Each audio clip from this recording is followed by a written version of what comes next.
Hello, everybody, and welcome to the Donut Hole, your place where a couple of guys sit around and pontificate. My name's Paul, I'm Jason. and we're coming at you from our studios here in Nashville. It is June 7th, Yeah. which we're actually doing this on a Friday because our schedules were a little wonky. And Yeah. I know we've missed a show or two last week, Yeah. I believe. But yeah, a good day to do it. It's rainy outside. Nothing better to do. No. Sit here and talk to you guys. Yep. So, anyway, let's get back into the back to the show, I guess. Last time I think we talked about dead babies, so we got more dead babies to talk about. Yeah, I more believe- dead babies part 2. Yeah. Yeah. So I believe Missouri is now jumping on. Do you remember which side they went on that? Are they like pro-abortion or anti-abortion? I They're think pro. anti-abortion. Oh, are they, Yeah. they're anti? Okay. Yeah. Yeah. So I guess they're the next one to jump on that. Yeah, it's gonna, like I said before, it's gonna be a bunch of states go one way, a bunch of states go the other way, and it's just gonna turn into a giant cluster. Yeah, I actually had to. I was talking to my mom earlier, like I had told you, and I explained to her because I don't think she had heard about the New York and the Virginia thing. And I said, "Oh, it's just all a reaction." Yeah. Because that's where we're at. As you had said, is one side does something extreme, and the next side decides to go just as extreme. Yeah, And that's kind of where U.S. politics fall right now. pretty much. So that's joyous. And of course, Trump is moving on to the next topic. I guess we really don't have too much to say about the whole. We covered it last week. Pretty yeah. much, and so it's there's another one to tick off the list. So apparently there was also a shooting. It was in Virginia, wasn't it? Yes. And I guess from what I'm hearing from some of the reports is the gunman had one of the weapons was suppressed. Yes. Now in the United States, suppressors are governed under the National Firearms Act, and they are highly controlled. It's a $200 tax stamp just to file the paperwork for it. Plus, you got to purchase it. Even the cheapest ones for like a 22 are going to run you $400. Well, and depending on how you do your tax stamps, you ever have to have a firearms trust, the local sheriff sign off. Yeah. I mean, it's prohibitive. Very much so. It's quite the ordeal to go through. Most people don't have them. I got one out of all my gun friends. I've got one friend that goes and gets a couple of NFA things, and that's Yeah, about it. my mechanic has several NFA things. That's the only person I know. Yeah.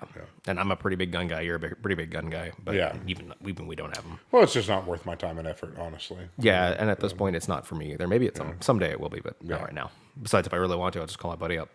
Yeah. Yeah. So, but yeah, Trump now is talking about banning suppressors in kind of the same unilateral way that they took care of the bump stock thing, which that bothers me. Which I'm sure that's going to be challenged in court. Starting with George Bush W. We saw more and more executive actions. And the right got really upset with Barack Obama doing it, but George Bush had already done a lot, and then now Trump's doing it.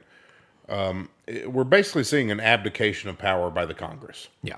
And in my opinion, a lot of that comes from the fact that they can be elected until they're 90 years old, so they don't really want to make waves, No. one way or the other. No, the only waves they want to make are the ones that put money in their pocket Yeah. for special interest groups. It's like, oh, add this slush fund for this thing, it's slush fund for that, a little Yeah. extra money over here, a lot of pork in bills, and that's the only way they're like, oh, this is just a gravy train for me. I'm just going to ride Yes. this out and Yeah. make a ton of money. This is how people that collect a $200,000 a year or less salary end up with millions upon millions in the bank.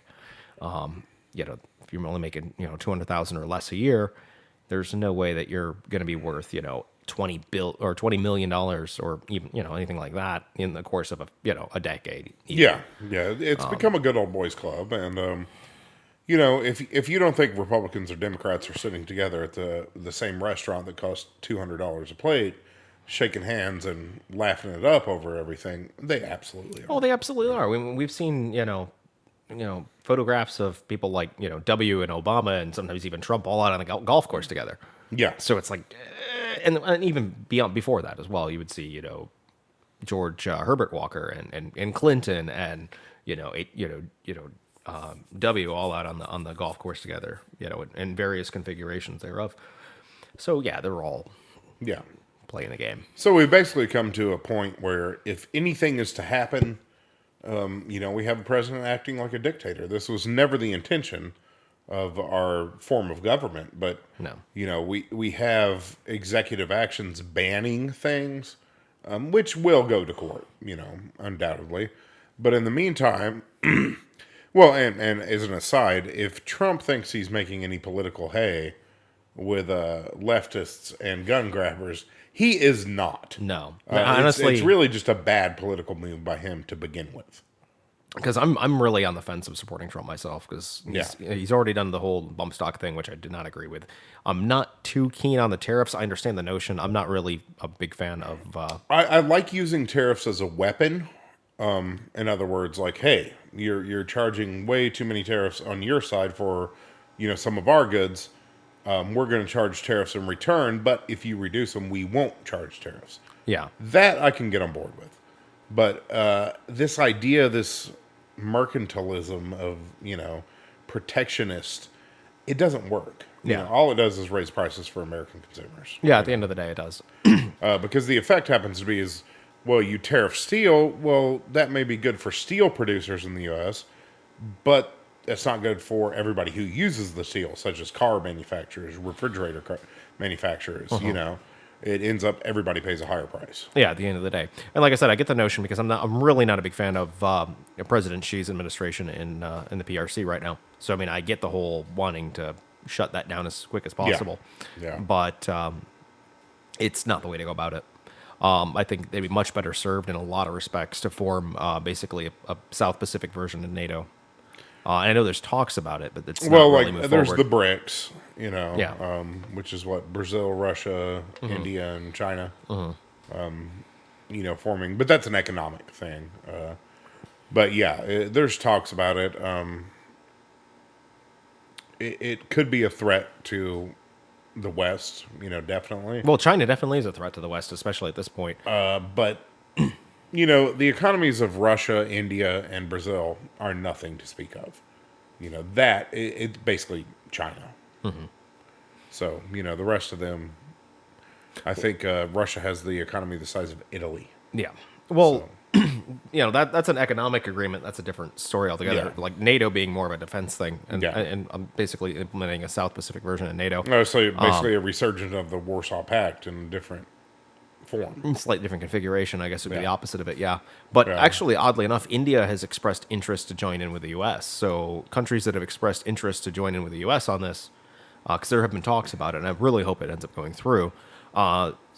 Countries that have expressed interest would have been Australia.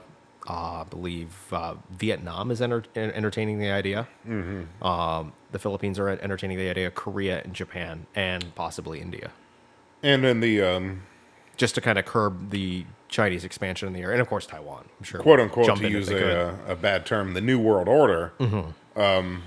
This is one thing that I will somewhat agree with Trump on in a controversial manner, is that NATO is taking too much of our resources, and the Europeans are basically able to fund a lot of their social programs that people say, oh, well, look at Europe and what they're doing.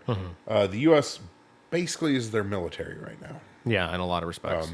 And they're not even, a lot of NATO countries aren't even measuring up to their expectations that were put forth in the treaty as far as percent of GDP spending on military. Yeah. They're spending far below. So that may be falling apart. And Trump's not wrong about that. Well, I'm not really even concerned that much with Europe at this point. I think Europe can pretty much handle itself. Yeah. We would just basically say, hey, if Russia actually invades you, we'll come kick their butt for you. Yeah, that's And pretty leave it much at it. that. Because Europe on the world stage, I mean, economically, they're obviously still a powerhouse. But on the world stage, as far as sociopolitically, they're losing standing. The U.S. still has it because we're the most powerful superpower in the world. But Europe is slowly losing that cultural cachet. Yeah. Oh, well, the United States is as well. We're on the decline, and that's Yes. But if we want to stop China from inflicting its its way, if you will, in the South Pacific region, something has to be done. Yeah. And the fact that just the way she's running this government there, and that really bothers me. I mean, of course, you have the human rights abuses, which you've always had in China, but they're more so now than they have been in the past. Couple that with the social credit score, the very intensive spying, just the way he's going about doing things, both politically and economically, pretty underhanded. And Yeah. I'm not really keen on it. Well, and the rest of the world is going to have a backlash to China because other than a few staunch allies they have, which with the death of communism being a world power is less and less for China. Yeah. Well, they're really communist anymore, so that's not even. Now they're thing. officially They are on communist, are on paper-ish kind of like Right. they'll support like the Cubans to an extent or the Venezuelans with the former regime that's because I guess that's still kind of back and forth. But what they're really doing now is trying to buy influence throughout the world, especially the third world. Yeah. So the developed world already has their opinions, and that's already pretty much set in stone. America has their opinion of China. France has their opinion of China. That stuff's not going anywhere. But they're going to like the smaller countries, and this is in part why a lot of allies of Taiwan are slowly pulling back, because China's buying the political influence, coming in through direct loan options, direct payments, infrastructure building, and what have you. And a lot of that falls in line with the Chinese Belt and Road Initiative. Well, and then, and they're low key colonizing Africa. Yeah. A lot of people don't realize that, but it may not be a hey, we're conquering your government colonization, but it is absolutely an economic colonization of Africa. Yeah, it's an economic colonization into the respect of, oh, Africa, you need money for a new road. Here it is. You owe us, this much money in return. So the African country takes it, and they're like, oh, we can't pay this back. It's like, yeah, that's fine. We want mineral rights for the next 50 years. Yeah. Well, that's a big part of it is rare earth minerals with the new technological age. All these rare earth minerals are required for computing, and there's very few sources in the world. Mainland China being one of them, Africa being a second one, and I think in the U.S. there's only one mine somewhere in the Rockies. Yeah. I think they recently found a deposit in Australia. Okay. That would be good. Because if those... Basically, China has developed a philosophy of if we can shore up 90% of the world's rare earth minerals... We've got a monopoly on we this. will, yeah, right. We will have the economic power. And if military conflict ever came, we would not have the rare earth minerals to compete. No. So, well, like I said, I think a South Pacific version of NATO is definitely needed, more so than it is in Europe at this point. Honestly, NATO in Europe could just be, hey, we've got a couple of first response bases, and if Russia actually rolls tanks into you, then we'll help you out. But other than Well, that, and you guys are on your own. it's also very telling that who wants to take over Europe right now? The U.S. less so than Europe, but as we've discussed in previous podcasts, the Western world is kind of the Walking Dead. And Europe is going to go before the U.S. does. Oh, yeah. Well, Europe does a lot of things before the U.S. does. Yeah. And they're going to be a bellwether.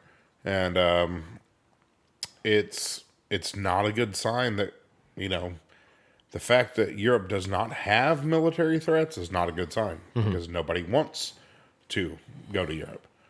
Well, they're being taken over anyway, just through other means. Europe is a shit show. And it just really hasn't hit the economic markets yet, but it will cause a big problem in the markets. Yeah, I can definitely see that happening. Yeah.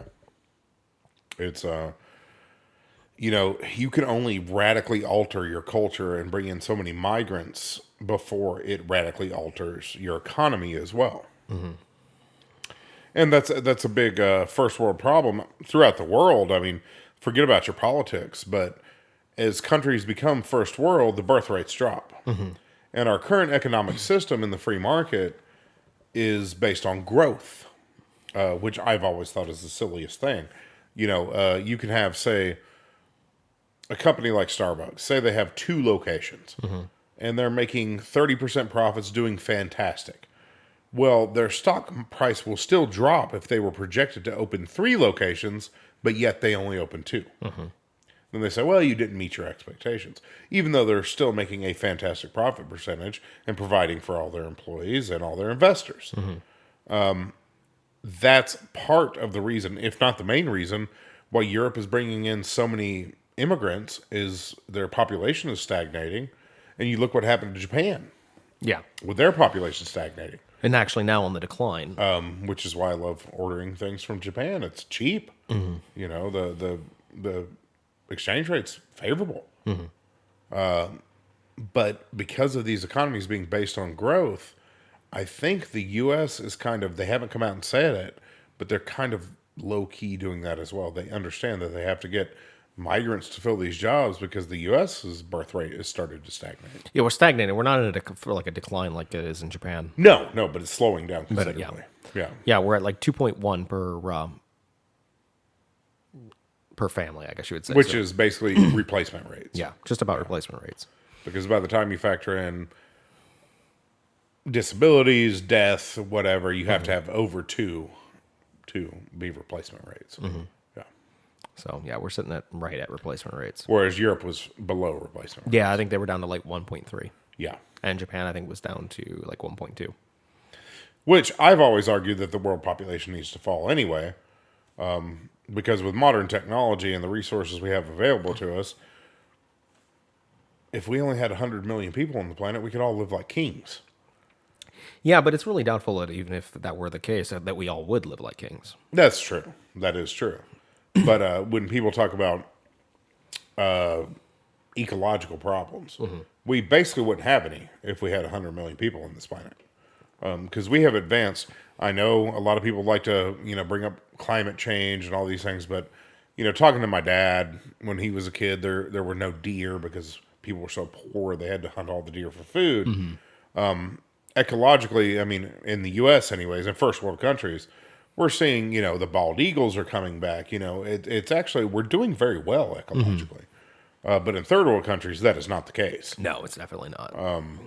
So if there was less of a population, it definitely would help the planet ecologically and prosperity too. But our current economic model is based on growth, not decline. Yeah. Oh, well, funny that you mentioned global warming or climate change. I saw something recently, and I've seen it a few times before. I just think I'll go ahead and mention it here on the show. Everybody, complains about, oh, global warming this, climate change that. Oh my God, everything's gonna, we're all gonna die. Sea levels are gonna rise. We're all gonna die. But the funny thing is, if it was as big of a problem as the alarmists claim that it is, there is no way on Earth that Chase Manhattan Bank or Bank of America, Regions, whoever, are going to give you a 30-year mortgage on a brand new townhouse in Miami Beach. Right. Because that'd be a bad real estate investment. Because if AOC Right, is if they correct, if they and in truly 12 believe years it, it's right. underwater, then it's not a good investment because, well, you're going to foreclose on that anyway. You're going to be like, I'm not paying it back. And the bank's got a property at the bottom of the sea. I mean, I guess they could rent it out to SpongeBob, but that's about it. Yeah. I mean, it's a very limited market down there. Well, I even saw an article. Actually, today I was reading an article that Glacier National Park, I believe is Montana, I want to say. Okay. They were removing the signs that were saying gone by 2020. These signs have been put up several years ago. The glaciers were supposed to be gone by 2020. Well, they're seeing some of these glaciers grow again. As we know, the planet has a cycle of decline and growth. And they're removing a lot of those signs because it makes them look quite silly. Yeah. And then they're putting up signs like may not be here for future generations. Oh yeah, let's push it. Keep kicking the can down the road. I mean, Al Gore was saying back in the '90s when the whole inconvenient truth thing came out. It's like, oh, in 10 years, all this will be gone. And what's funny today when he says, in 10 years, it'll all be. It's like, just keep kicking the can down the road. Why don't you? No, that's not to say that man-made climate change doesn't exist. I can actually prove man-made climate change. Oh yeah. Yes, I can. So if you go to New York City right now, because we're getting into summer, you go to New York City right now, it will be between 5 and 10 degrees Fahrenheit warmer in the city than it will be if you drive outside the city limits. And the reason for that is all the steel, all the concrete, all these man-made structures are Absorb heat. They absorb heat, and they do affect the localized climate in New York City. Yes. Yeah. And that is a problem, especially if you're like for the elderly or the poor that don't have like aircon. In the city, that's a problem. Yeah. So yes, man-made climate change does exist. Yeah. I'm just not so sure if CO2 man-made climate change exists. The CO2 thing's a farce. It really is. Well, I talk to these people that, want to talk about CO2, and I'm thinking there are environmental concerns, legitimate environmental concerns. I think we successfully in Tennessee had a uranium hexafluoride plant that was supposed to come in, and I think there was enough people that opposed it, and politically it did not. But uranium hexafluoride is so toxic that just a few drops in a river can kill everything in that river and endanger the people living near there. Well, that's an environmental concern. Yeah, it is. Factories spewing toxins into the air, that's an environmental concern. Yeah. CO2 to me is kind of the least of my concerns. Well, this is the thing too, is people really get confused when you say CO2 because they think carbon monoxide is what they think of, which is smoke, which is poisonous. Yeah, that is a problem. Yeah. CO2 is not a problem because that is a byproduct of just breathing. And we're actually seeing the planet greening, they're saying, because of the CO2 being increased. And they're still unsure. If you speak to a scientist who's not, in the tank of the government, because that's what they're doing. They're saying these things. They want more government funding. They're not entirely sure that the amount of CO2 is directly because of emissions, because one volcano erupting can double the CO2 in the atmosphere within hours. Yeah, and we're talking an area the size of a continent. Now, granted, not the whole planet, but we're talking the area the size of a continent within hours. It can double the CO2. So there are obviously natural processes that contribute to that as well. But moreover, like you mentioned it, you've seen the planet actually in some respects greening because CO2 is an essential product of photosynthesis, which plants need to survive. So this whole global warming thing on that is more or less BS. Well, environmentalism has just become, once again, another trendy political thing. Actually, most of my hobbies include a lot of being in the outdoors, and I'm the first one to say, I want more fish, I want more wildlife, I want cleaner rivers, because that's what I do, However, I don't see, the rivers I go to fish on and the places I go to camp being affected by CO2 emissions. No, they're what I see them affected by is Budweiser cans, plastic bags, Yeah. factories on the river. For example, somebody in Nashville was talking about how dirty the Cumberland was. And I said, actually, if you go north of Nashville, where the Cumberland's flowing into the city, yeah, it's muddy. It looks dirty, but chemically, it's very clean. It's fine. But once you get past Nashville, a major city, there's industries dumping shit. There's literal feces. This is also a beautiful thing that a lot of people don't like to hear. But the money that went to the Titans Stadium to bring NFL football to Nashville, part of that was supposed to go to a sewage system. There is still an 1800 sewage tunnel in Nashville that is dumping raw sewage into the Cumberland River. no shit. Yes. Nobody knows about it because it's not large enough to create a stink, and it's not above ground so it can be seen. It's just underground dumping raw sewage into the river. They were going to fix this, but when they decided they wanted the NFL, they took the money and, spent it on the NFL. Note to self, never swim in the Cumberland near in Nashville. Oh, they have kayak tours, and I always tell people, I would not, go to Hendersonville, Gallatin, fine, it's clean. South of Nashville, I would not, Now, rivers do clean themselves. Yeah, I was going to say, you get down, down to the Alabama part of it. 20, 30 miles past Nashville, it's fine. But yeah, I would not be in the immediate Nashville area. It's pretty nasty. Well, on that note, we're going to take a break. We'll get back to you guys here shortly. Ugh. Hi, I would like to take a minute to tell you a bit about Hero Song. Hero Song is a 501c3 non-for-profit organization set up to record the music of veterans, active duty, and first responders who also have musical ambitions. Music is great for the soul, and that's what makes us unique and ever so wonderful. Please check them out and consider giving them your support. Again, that's at herosong.org. Thanks. Hey guys, hope you're enjoying the content. If you are, make sure to press that like and subscribe button right down there. And if there's any material and stuff you would like to see us cover, we're more than happy to do that for you as well. Hope to have some new content coming out for our Patreon subscribers. Those of you that are, in the mood to do that. We also have one of those. Should be pretty easy to find us, the Donut Hole Show. And, yeah.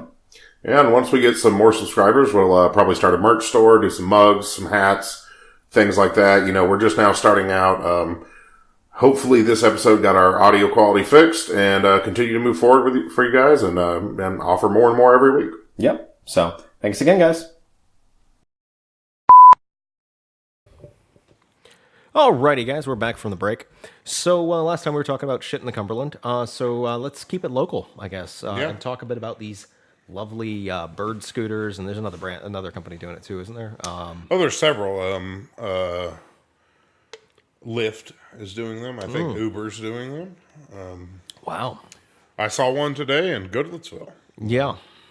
So that's kind of odd. But for those who don't know, Goodlettsville is kind of a suburban town. It really wouldn't behoove the companies to put them here. But I saw a guy in the middle of the road with one today. Yeah.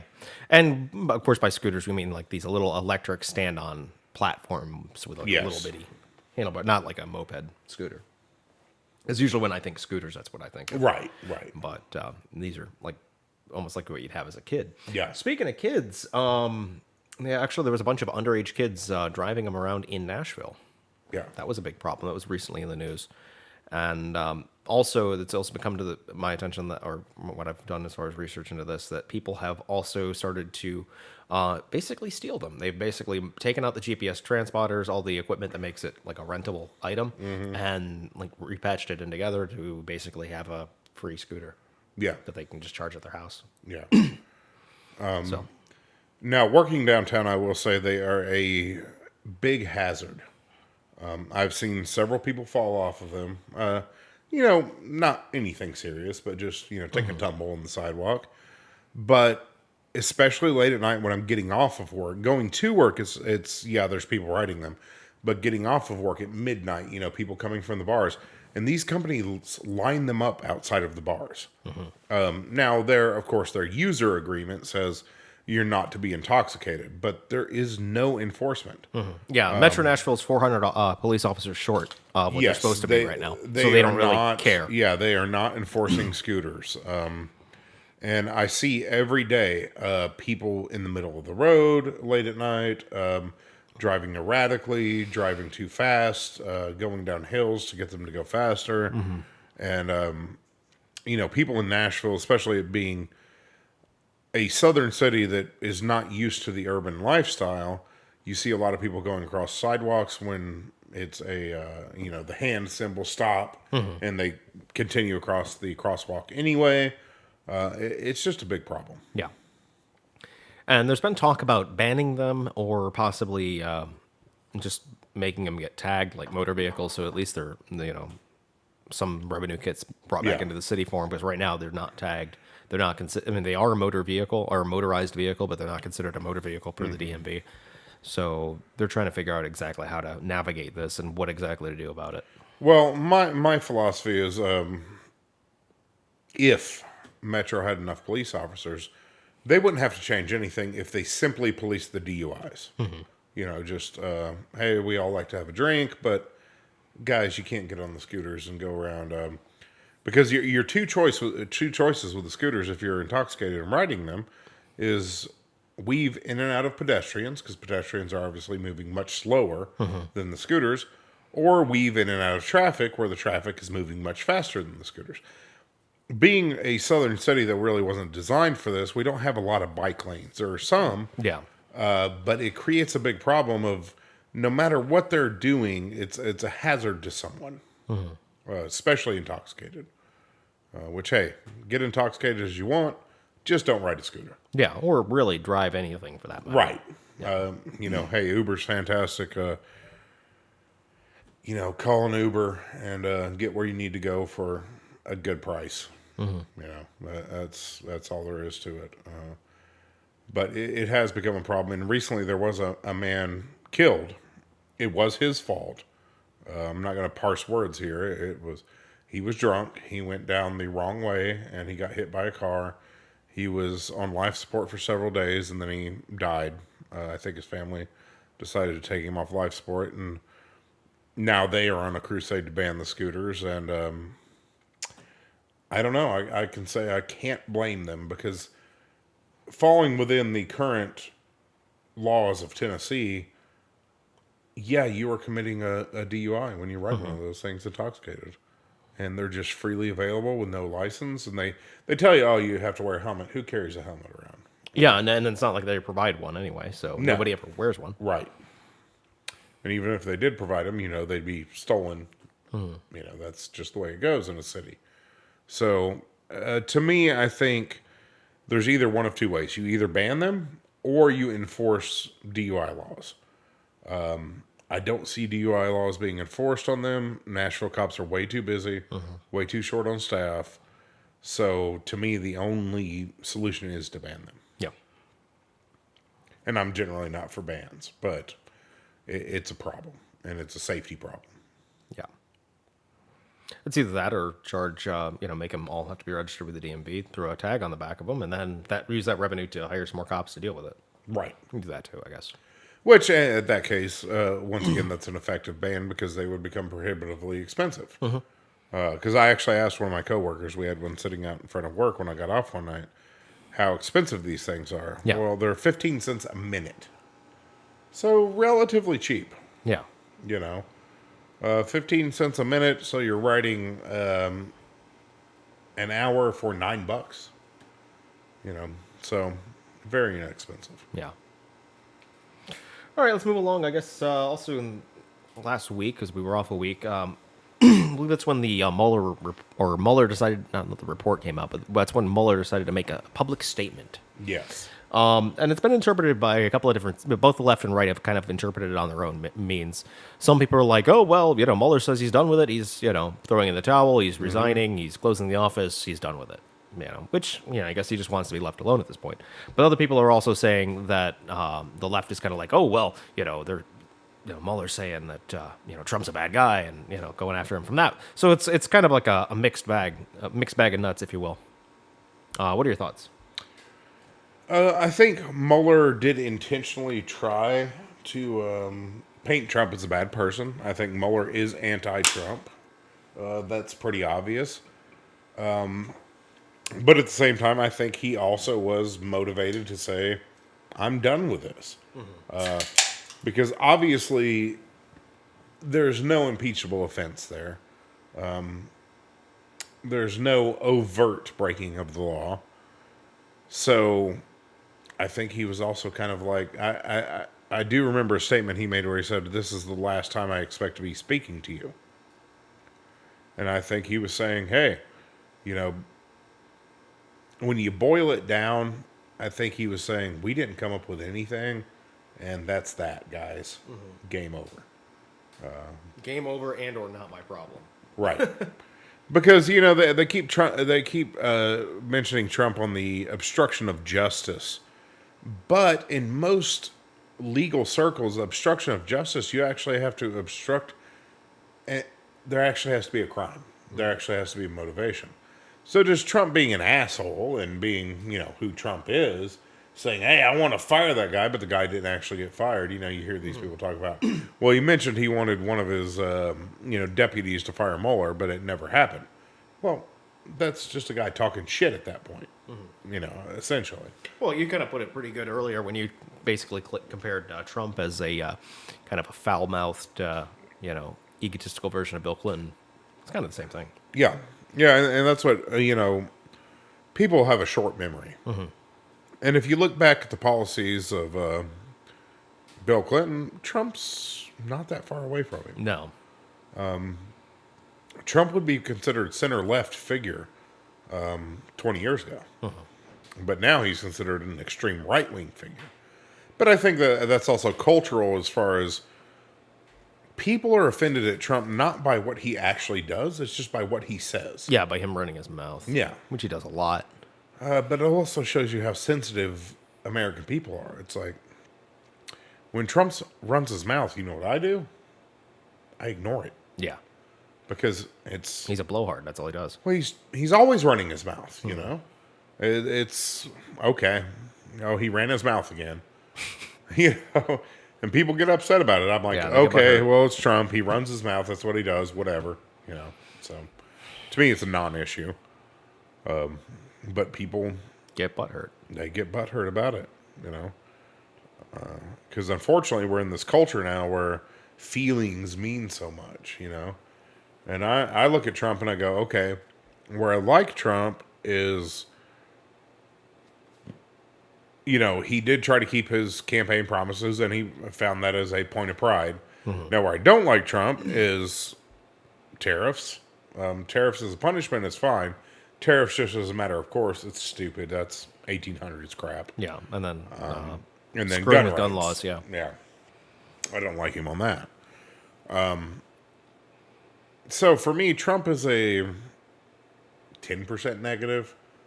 I wouldn't have him. I wouldn't choose him. I didn't vote for him. And I probably won't next time. But at the same time, I don't find all of this, you know, crazy political theater to affect me at all. I don't really care. yeah. Speaking of which, you bring up an avid point, because you know, voting for the next election cycle. So obviously, the Democrats are fielding more candidates, even so now, than the Republicans were last time. Yeah. Which is Yeah. kind of hilarious. At least there's choices, right? But there's a possibility that with the Mueller report and with everything, because when he basically gave his little spiel, he's like, I'm done with this. But he did leave it basically in the hands of the Democrats, saying, I'm done with this. We didn't find anything concrete, but you want to have fun? Have at it. So I think there's a pretty high probability that during the election cycle is when the House of Representatives will probably try to seek out articles of impeachment, if nothing else, to use it as a campaign point to smear Trump during the campaign. Yeah, I think they may or they may not. There's also been some talk of censure because they say, oh, well, we can censure Trump and we don't have to worry about the Republican-controlled Senate. And which censure is basically saying, hey, you're a bad guy. That's all it is, you know. And, I'm surprised they haven't done that already. Like, yeah. as soon as he got elected. yeah, and they can do that as a political point, and I don't know if it'll make their base happy, but at least it shows, hey, we did something, you know. So I don't know what's going to happen with that, but honestly, I think Trump's going to win re-election if the economy remains the way it is, and if the Democrats keep going so radical. Because Joe Biden was a good choice, and I was actually wrong about Joe Biden. I thought, you know, Bernie Sanders and some of these other radicals would overtake him pretty soon, but he's polling far and above everybody else. But if Joe Biden falls into the trap of becoming a radical like the rest of them, which he already has, he's basically trying to keep his head down and stay quiet until they, you know, all eat each other, and then he will come out. And Joe Biden could win against Trump. I don't think anybody else could. Yeah, I think he could, and I think it would probably serve him well to pick somebody like Sanders as a running mate for VP. Simply because then it calms the crazies down. Because it's like, oh, we got Bernie Sanders too, yay! Yeah. You know, they're gonna be all delighted about that. So he'll be on the ticket. So it's like, oh yeah, Joe Biden, he was with Obama, we liked Obama, yay! And oh yay, Bernie Sanders too, woohoo! And it doesn't really matter where in the left paradigm they are. It'll be, yay, we can support this guy. Yeah. Or this ticket, even if it's not one guy or the other, that we could support this ticket. And that's kind of where I think Trump did really well with Pence. I'm not a big fan of Pence, but Pence really he kind of targets that really Christian demographic. Oh, yeah, evangelical, you know, and he praise the Jesus. Whereas Trump is definitely not really pulling in the praise the Jesus guys with grab him by the pussy. You know, that's not, you know, grab the Jesus by the pussy. That just doesn't work, you know. So clearly that's not the demographic that Trump got. But with the ticket as an overall whole, the evangelicals could throw their support allegedly behind Pence. Yeah. And they're getting their overall, you know. Well, this is one argument I've always argued against impeachment. I'd say, do you really want Mike Pence to be president? Oh, yeah. Because Mike Pence is an evangelical, like, in the 80s sense. I mean... Yeah, he's like, you know, beat the gay out of people, kind of. Yeah. And I'm like... When I talk about anti-gay, that's you know, Trump. people talk about, you know, impeaching Trump. I'm like, do you really want Mike Pence as president? Well, I guarantee what's going to happen, and this is really hinging on the election, is if Trump gets, if Trump gets elected, they're still going to try to bring, you know, the articles of impeachment during the proceedings. Yes. And what have you. If Trump doesn't and I think especially if they do get the Senate as well, they will go through with it. And around the same time, they're going to drum up something on Pence. Yeah, and try to get it to Nancy Pelosi. Exactly what they're going to do. Which Nancy Pelosi is a terrible choice for the Democrats. Yeah. But then again, what choice do Democrats have? Mike Pence or Nancy Pelosi, I guess, in that instance. Well, I see that, Joe Biden's their only hope because the rest of them are a bunch of wackadoo Yeah. crazies. Hell, Bernie Sanders makes a lot of these people seem moderate. It's, what do? They go with the extreme, or more extreme, or Joe Biden, Yeah, now if Joe Biden wins, it's not a big deal for them. But I think they will try to hammer it home if, on Now, I still don't rule out the late Hillary Clinton, maybe at the end of the year, saying, I didn't want to run again. This has really hurt me so bad, but I'm going to do it for the country, and playing herself off as a moderate. Because that's going to be hard for her. she was not afraid to play herself off as moderate before, because she openly disavowed socialism, which the fact that we have to openly disavow socialism is a bad point. And the fact that a lot of Democrat voters think that's a bad thing is very bad for America. But she basically ran as a centrist. But what I would also argue is all these social issues, people are sick and tired of it. They don't care. And, your average suburban voter, talking to my mom, who's been a lifelong Democrat, she won't vote Democrat because she doesn't want to hear about what the gay or the black or the woman lobby wants. She even mentioned women, and it's funny, she's a feminist herself in the 70s, but she's so sick of special interests rather than what's best for the American people. She won't vote Democrat, and she's a lifelong Democrat. So that also makes me wonder, too, of how many votes are the Democrat Party going to really produce. It's going to produce a lot of millennials, but beyond that, more centrist Democrats, I don't think are too excited about it. Yeah, thankfully, or not even say thankfully, to the Democrats' credit, the young vote has panned out for them in the past. I mean, that is what got Obama into the White House. That's true, but without, Obama also had a big share of the suburban housewife vote. A big share. Honestly, I had big hopes for Obama because I understood after George W. Bush that a Democrat was going to be president. Yeah, I knew that, especially with the downturn. And everything. and I did not at the time. I did not want Hillary to become president. No, I didn't either. And I was actually happy when Barack Obama became the nominee. And I thought, okay, maybe this can be something a little different. It was not. Barack Obama got into office and became George W. Bush or Hillary Clinton. I mean, whatever. People use the term neocon, and I use neocon to apply to the Democrats as well, even though they're not quote unquote conservative. But it's just the same crap. Hillary Clinton is the same as George W. Bush. Barack Obama is the same as George W. Bush. Hell, he dropped more bombs. Yeah, he did. He infringed on more American civil rights in the Middle East than George W. Bush. A convenient fact that the left doesn't want to realize.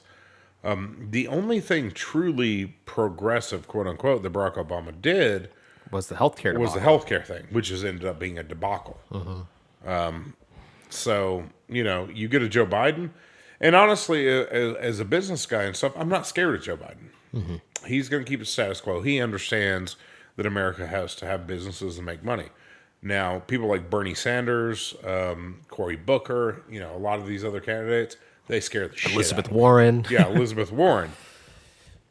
They scare the shit out of me because they're radicals. Joe Biden doesn't scare me. I wouldn't vote for Joe Biden, but if he became president, I wouldn't be. I go buy a shotgun. Yeah, but Joe Biden's not going to do too much to shake up the status quo. No. But still wouldn't be pretty. No, and honestly, America is going to be torn apart no matter what happens. Oh, I agree. Like I said, what I really think I see happening is I see Trump winning again. Yeah. And if the left pulls both houses, House and Senate, they'll impeach him. They'll find something on Pence, impeach him, Yeah, Oh, and this that- is going to be my prediction. And that's almost Civil War shit. Yeah, that's what I'm about to get to. This is going to be my prediction. Because you This can is impeach how the president, but you impeach the vice president just to get power. this is how I predict Yeah. it will go down. Trump will win the presidency. The House and Senate will narrowly go to the left. They will impeach Trump. They will find something on Pence.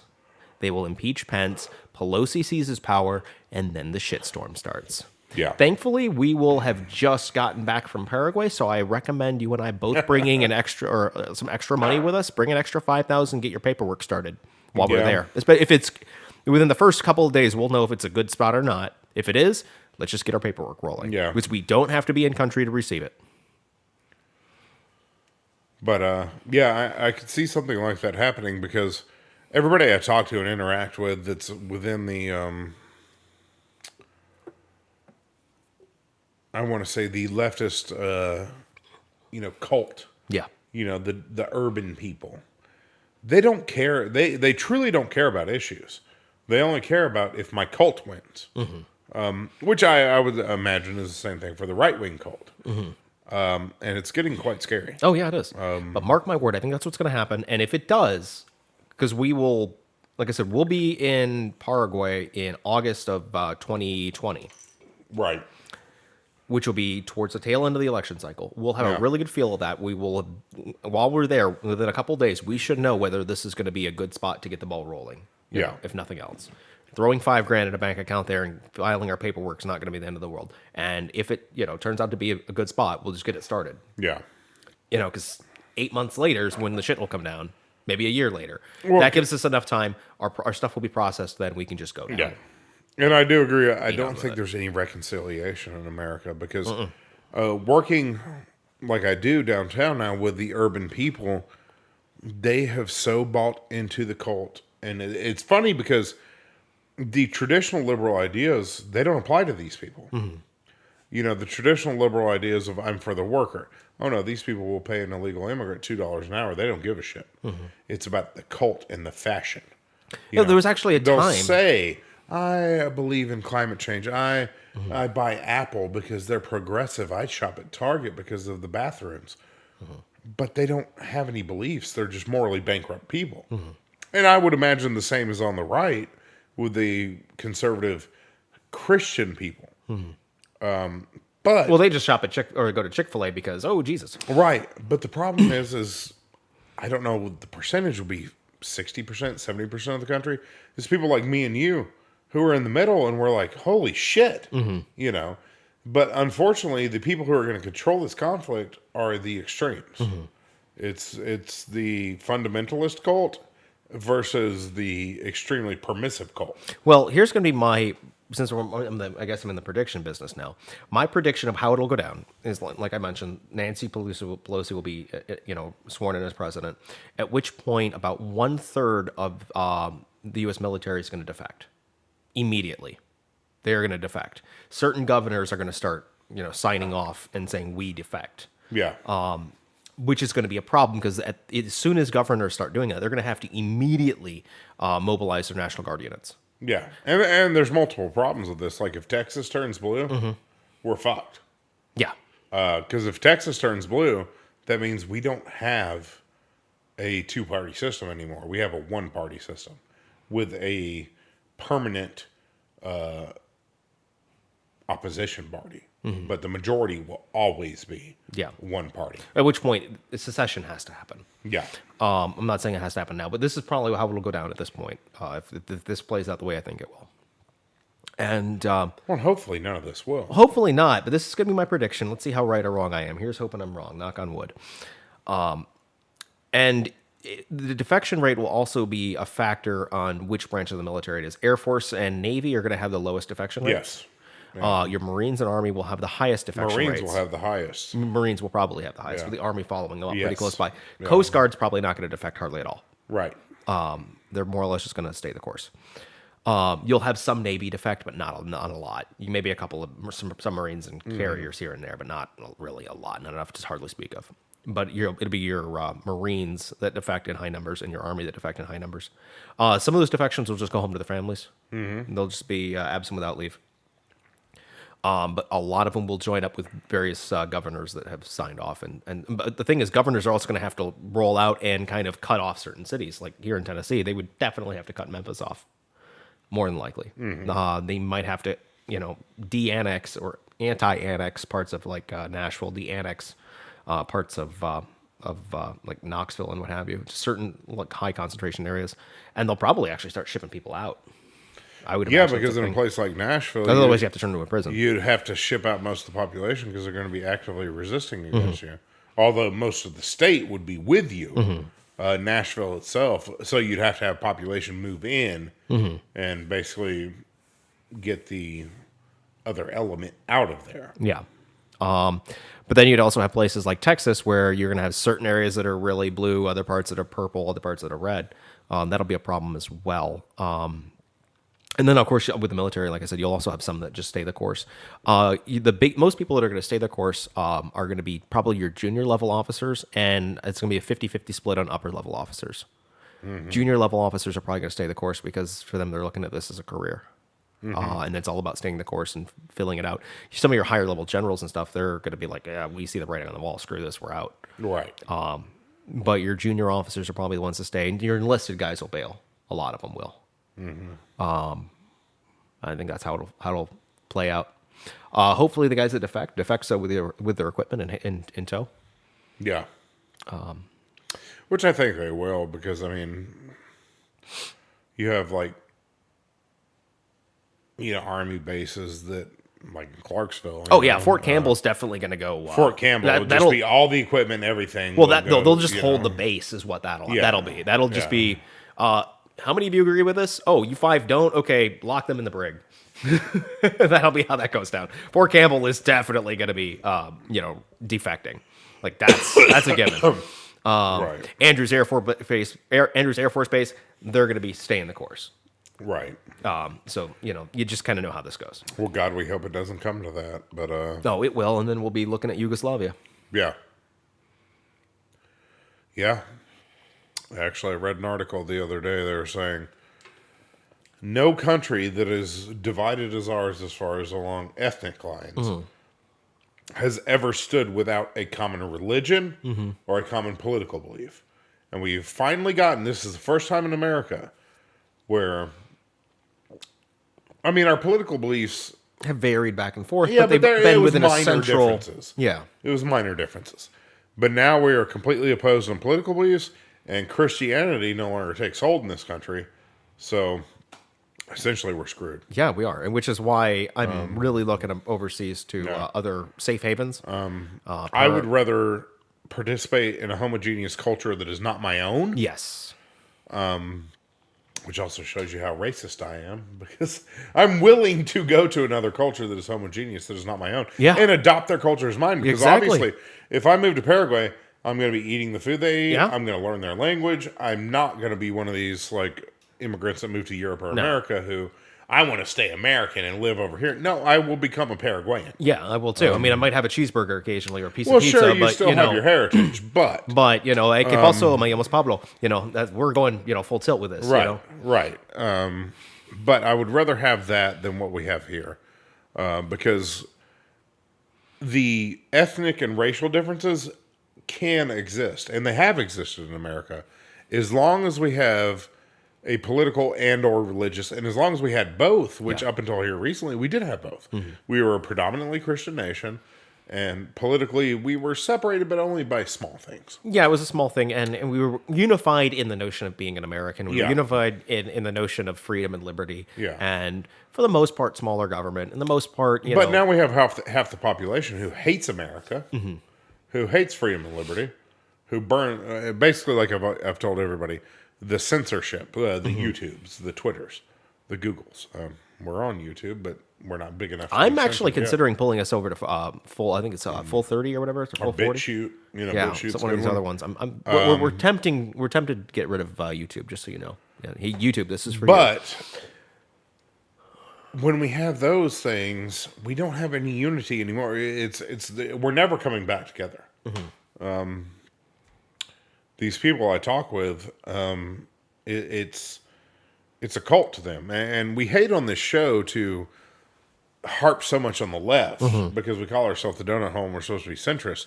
But right now, the media and all the corporations and all the media corporations are controlled by the left. Mm-hmm. So it's hard not to harp on them. No, I mean, I And- already and- came out in opposition of Trump and his sure, his bullshit. sure. I mean, I called that out too. And that's easy. But the main social problem is the left. And, Trump's not a social problem. The left is. Yeah. Well, And- Trump's a problem. Just 'cause he And runs his damn always mouth, throughout but- history, and this is what I implore people who are somewhat leftists and who may be questioning, who may be listening, who may be thinking about something different, is everywhere throughout history, the book burners are always evil. Always look to the censors. Always look to the book burners, the ones who want to censor speech and ideas. They're the ones who are wrong. Always. And who is that now?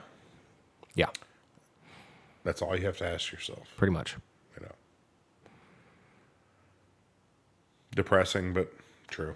And on that note, I think we're going to end it. If there's any content you'd like to see us, cover in the future, make sure to reach out to us. A couple of people have reached out; they might want to be on the show, so we're going to try to get that organized. I suppose we got to call a couple of people and figure out, what time and when they want to come on, what Yeah. specifically they want to talk about, get some of the details hammered out. But might have a couple of guests coming back on the show. And I think we should have a few more shows before we all descend into a Yugoslavian type civil war. surely, so surely. we'll be around for a little bit. Like I said, we are considering changing platforms. I need to start getting these episodes out in audio form as well, strictly, and then Yeah, no, you start on starting doing that sourcing as well. that, and Yeah.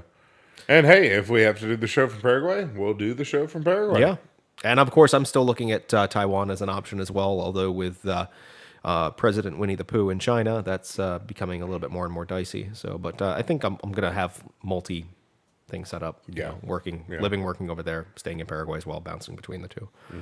Maybe occasionally coming back to the United States and seeing if that flag yet waves, which it probably won't. Well, and one thing's for sure, in about a year and a half, whenever it is, we will definitely be doing a show from Paraguay, Oh yeah, we will have a Paraguay special. showing that. So that'll be great.